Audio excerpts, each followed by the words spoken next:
Hi everyone. My concert. Welcome to my concert archives for 2025, just last year. Apologies if my record keeping is a bit sloppy. I feel I'm getting deja vu moments. Doing these short videos tonight, or shortish videos.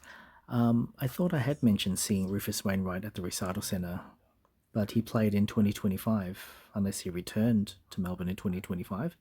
I recall I mentioned him maybe in last year's 2024's report of my archives concerts. Anyway, let's just go by what I'm seeing on screen. So yes, I did see him last year at the Melbourne Recital Centre, 2025. Sorry, I just feel like I've told you about this, but it was another year that I was reporting on. But so which year was it? Was it 2024 or 2025? Anyway, let's go with 2025, shall we? Next up in 2025, during 2025, I saw Brian Adams, the So Happy It Hurts tour.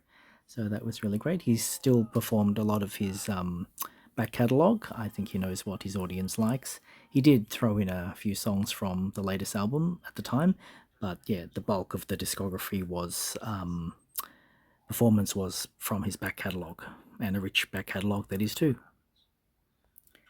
So the original date for Bradley Simpson, who's the lead singer of the Vamps, his original date was postponed, so I'll mention him later in this video because, yeah, as you can read here, it was moved to the 27th of May.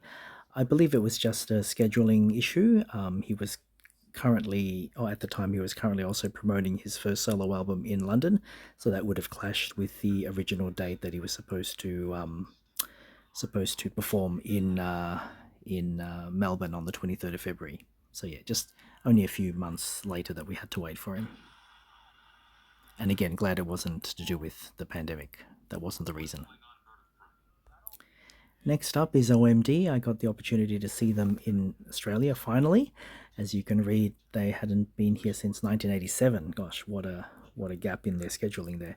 So interestingly enough, the date that I booked OMD was prior to Kylie's Tension tour dates announcement.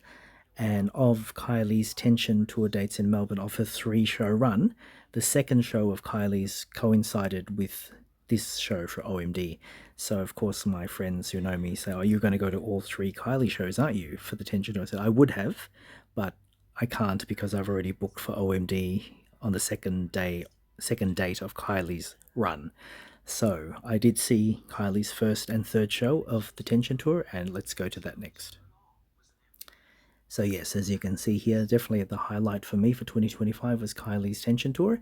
I did treat myself and I did see her on the 20th and the 22nd of February, but on the 21st, yeah, I was at OMD at the Palais Theatre. So Roxette returned to Australia in 2025 and I saw them. Bittersweet feelings because Lena Phillipson replaced Marie Fredrickson, who had since passed away in 2019. I'm sure Lena would have felt a lot of pressure by fans and management to obviously do her best. I would hope that they didn't expect Lena to replicate Marie's vocal ability and stage presence. Their vocals are different. If you have seen Roxette with Marie and since with Lena, you know that their vocal ability and ranges are different, and rightly so. They're individual people, they're not clones of each other. So I'm just glad Roxette continue on, despite losing one half of Roxette, sadly. But the show must go on, as they say, and Pear decided to continue. Pear Gessel decided to continue Roxette, and so yes, they needed to find a new female vocalist. So yeah, that was an interesting performance hearing Roxette through Lena now and not Marie. Cyndi Lauper returned to Melbourne Shores, and it was yeah, again, a bittersweet feeling. It was her farewell tour. Well, again, I know artists in the past have announced farewell tours, final tours, but yet they continue to tour years afterwards. I believe Cindy, it is, yeah, this is her final run, or was her final run of dates. She cited that she didn't want to be, or she wanted to end on a high and not struggle to get on stage because of physical ailments. As she grew older, she understands. She accepts that everyone gets older, and her fitness level. She didn't want that to compromise her ability to perform if she chose to continue with a concert run. You know, years onwards from 2025. So yeah, that was quite a special show. She did a lot of talking to the audience about um, her experiences starting in the music industry and what certain songs meant to her and why they were an inspiration for her to write and sing. So yeah, that was an amazing night. Okay, a return to a Tina Arena concert. This time it was called Don't Ask Again Tour. The album, those that are fans of Tina will know there's an album of hers called Don't Ask. And yeah, she chose to call it Don't Ask Again. Um, yeah, that was great. That was at the Palais Theatre, so I enjoyed that. I would have either been there on the 8th or 9th of May. Interesting how this information is presented with a blue border. But anyway, yes, so a few months waiting, we got to see Brad Simpson after a brief postponement from February that year to May. And I saw him for the first time solo at the Northcote Theatre. I do remember one time when I was in London, I disappointed myself in not choosing. I got a e-newsletter from Bradley Simpson. I chose to sign up to get newsletters and notifications. And while I was in London, I got an email saying something like, "Oh, please sign up for a concert that Bradley Simpson will perform in London." And I just thought, yeah, that's fine. Like I'm more a fan of the Vamps, respectfully, him being part of the Vamps than his solo work. So I kind of, you know, didn't make that a priority. And then I regretted it. I felt I was there in London, and from memory, it would have been a bit of a journey to get to the venue. Like it wasn't in the like a downtown London. It was quite in the outskirts, so it was a bit of a train journey, maybe almost up to an hour or 45 minutes away. Still well connected by the public transport there, but it was just a bit of a journey to get there if I chose to get there. And I think if I was more a super fan, yes, fans would pretty much, crawl over glass on their stomachs to get to Bradley Simpson, but I wasn't feeling like that at the time. I didn't ever think that he would come to Australia, only because unfortunately the Vamps is quite underrated, and although they do have global fans, they're not. I think their fan base in Australia is quite limited, and due to our population base, um, and where we're located just on the coastlines of Australia, and just we're situated geographically so far from the rest of the world that yeah, the Vamps understandably have performed more shows in their home city of London than anywhere else. So I was grateful that Bradley had a gig here in Melbourne as part of his visitation to Australia.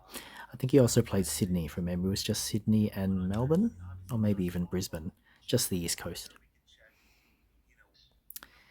Next concert was Alison Moyet at the Plenary Theatre, or it's just known as the Plenary, near or as part of the building called the Melbourne Convention and Exhibition Centre. Yes, that was an interesting performance.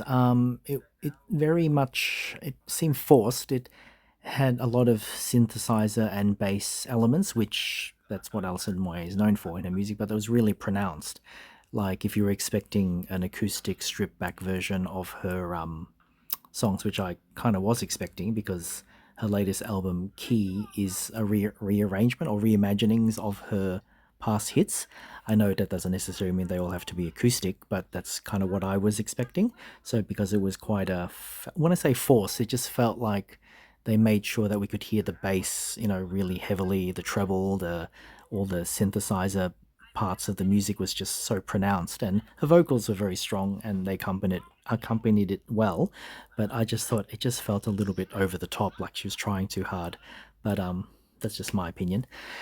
The fans might have thought it was the best thing ever, but yeah, because of that show, I don't think I will kind of want to see her again. She does continue to make new music, but I think that show was enough for now. I'm not a super fan, me being of Alison Moy, so if I don't see her again, despite her coming to Melbourne again in future, yeah, I won't lose any sleep over it. Katy Perry was an unexpected choice for me. People who know me, friends that know me, know I'm not a fan of Katy Perry. I don't think I own any of her discography or CDs or vinyl or anything. So I just decided to give it a go because I didn't mind at all. I spoiled myself by checking out footage of other content creators that filmed or just fans in the audience that filmed Katy Perry's show in the rest of the world before she arrived to Australia. So I got a kind of a feel of what the show will look like and what it was about. I didn't mind for spoilers or anything or checking out the set list. And I felt, yeah, it's very much a spectacle. Like, if you're not into the music, at least you can see something that's happening in front of your eyes. So yes, so I did enjoy it. It was very much a spectacle. Yeah, so that was a great show. Yeah, for me, am I entertained at a show? I was entertained, so that's a thumbs up for me. But I might not necessarily see her again if she comes to Melbourne. I think once was enough. Tony Childs returned to Melbourne Shores, Melbourne stages, not as a support act, but in a headline act in her own right. So I did take the opportunity to see her at the Palms at Crown. It was a reasonably sized venue, but it had intimacy about it. It did still feel very corporate, not only because it's inside the Crown Casino complex where people gamble, but it just had that event space feeling. Like despite it, once the show got going, you kind of forgot that. But once the house lights went up again during intermission or the end of the show, it's definitely a space. It's an event space that can be used for multiple purposes, obviously for concerts, but for conventions, meetings, annual general meetings, you can hire it for. So it just had a bit of a clinical kind of like no soul to the atmosphere of the place, other than obviously when Tony Childs appeared on stage. Very talky, and she did say that she would be telling a lot of stories, personal stories, interwoven throughout her performance. So yeah, it was very much a storytelling performance. Yeah, Billy Ocean returned to Australian stages. I did touch on this, I think, during my either Ticketmaster or Ticketek videos already, so I won't go too far more into it now. But yeah, I have my YouTube. I have a YouTube channel. As you are watching it. When I saw him the first time, I didn't have a YouTube channel. I didn't do any filming of his show on my phone. I just took photos. So it was great now to be able to take some or choose to take footage. I might have already had a smartphone at the time of his first performance or his previous performance that I saw, but I just didn't think. I know it has the ability to take film footage as well, but I just chose to take photos only. So, yeah. So there you go. So my mindset has shifted now. Again, I know people argue that why you're wasting your time watching a concert through your phone when you're at a show, but that's the way I choose to do it. I do it very discreetly and respectfully. I don't hold up my arms outstretched above my head trying to film or use flash. So yeah. But anyway, that's we each make our own choices, don't we? And I also mentioned Cliff Richard in either the Ticket Tech or Ticketmaster videos I've already done prior to this one. Yeah, so the very first time I saw Cliff Richard at the Palais Theatre during his Can't Stop Me Now tour, and definitely You Can't Stop Him. He is 86 years old this year, I believe, if I have that right. So he's 85 when he performed for us, and I hope I'm as sprightly and my voice and my vocals are as good as his. Yeah, I mean, yes, he has aged, and you can see that. When you see him, he can't be anyone else but himself.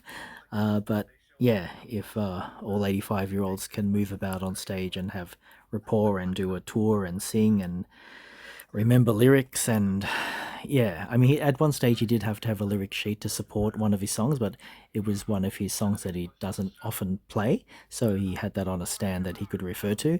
But the rest of his back catalogue, either the lyrics are maybe piped into his earpiece or he just knows them off by heart. So yeah, that was a definite highlight to end off the year for 2025.